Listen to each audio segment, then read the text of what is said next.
Advocate forum کی نمائندگی joint action committee میں میر مسعود علی صاحب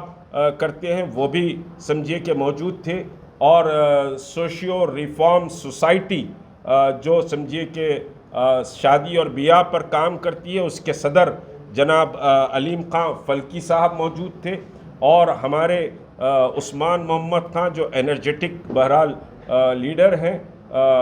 سمجھیے کہ سیاسی فیلڈ میں کانگریس کے ساتھ کام کرتے ہیں، جوائنٹ ایکشن کمیٹی کی مرکز کا ایک وہ سمجھیے کہ حصہ ہیں، وہ بھی بہرحال موجود تھے، اور وحدت اسلامی کے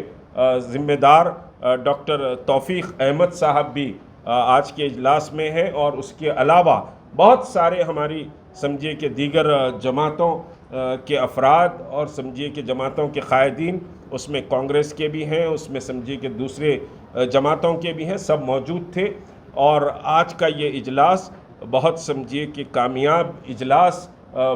فیصلے لیا ہے، اور اللہ تبارک تعالیٰ ان فیصلوں کو کامیاب کرے، اور مسلمانان تلنگانہ سے اور خواتین سے، تاجروں سے،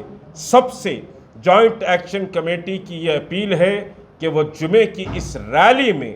جوق در جوق شریک ہوں، اور دشمنان اسلام اور گستاخان رسول کو ایک طاقتور جواب دیں کہ آپ سمجھیے کہ رسول سے کتنی محبت کرتے ہیں، اور آپ ایک مرکزی جو سمجھیے یہ احتجاج ہے جو حکومت پر دباؤ ڈالنے کے لیے ہے، یہ احتجاج میں خواتین بھی شریک ہوں گی، بچے بھی شریک ہوں گے، اور سمجھیے کہ اسکول کے معصوم طلبہ بھی اس میں سمجھیے کہ شریک ہوں گے۔ میں اسکول سمجھیے مائنارٹی اسکولز کے جو آرگنائزیشن ان کی سمجھیے کہ ہے، ان سے بھی گزارش کروں گا کہ وہ سمجھیے کہ اولیاء طلبہ اور طلبہ کو اس ریلی کا حصہ بنائیں، اور تمام تاجروں سے بھی گزارش کروں گا کہ وہ سمجھیے کہ اس ریلی میں شریک ہوں۔ یہ محمد رسول اللہ سے وابستگی کا ثبوت ہوگا، اور یہ روز محشر بخشش کا سامان اللہ بنا دے۔ بہرحال اس ریلی میں ہر کسی کو شریک ہونے کی میں دعوت دیتا ہوں،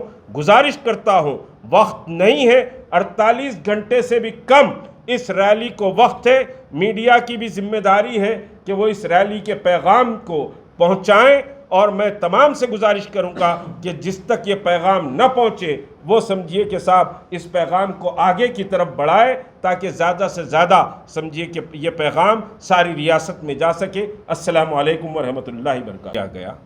لیکن فیصلہ یہ کیا گیا ہے کہ جمعے کو ٹھیک 2 بجے مکہ مسجد سے دارالشفا میدان تک مسلمانان تلنگانہ کی ایک عظیم الشان ریلی جو مرکزی ریلی ہوگی، اس احتجاج کے سلسلے میں وہ نکالی جائے گی۔ ہمارا مطالبہ یہ ہوگا کہ راجہ سنگھ کو PD ایکٹ کے تحت گرفتار کیا جائے، اور جو مقدمات اس پر ہیں فاسٹ ٹریک کورٹس میں وہ مقدمات کو شروع کیا جائے۔ دوسری سمجھیے کہ بات جو جوائنٹ ایکشن کمیٹی کے تمام جماعتوں سے باتفاق آراء طے کی گئی ہے، وہ یہ ہے کہ اسمبلی کے اسپیکر کو ایک سمجھیے کہ میمورنڈم دیا جائے گا، الیکشن کمیشن کو بھی ایک سمجھیے کہ پٹیشن دیا جائے گا کہ راجہ سنگھ کو ڈسکوالیفائی کیا جائے، اسمبلی کی اس کی رکنیت ختم کیا جائے۔ یہ سمجھیے کہ 2 میمورنڈمز الیکشن کمیشن اور سمجھیے کہ اسپیکر آف دی اسمبلی کو دیے جائیں۔ تیسری جو بات ہے، اور یہ ڈسکوالیفائی کرنے کے لیے اگر ہم کو کوئی موومنٹ چلانا پڑے تو ہم موومنٹ چلانے سے بھی گریز نہیں کریں گے، کیونکہ ہمارے پاس کوئی MLAs نہیں ہے، ہمارے پاس کوئی منسٹر بھی نہیں ہے، لیکن ہم جو مسلم MLAs اور جو کونسل ممبر،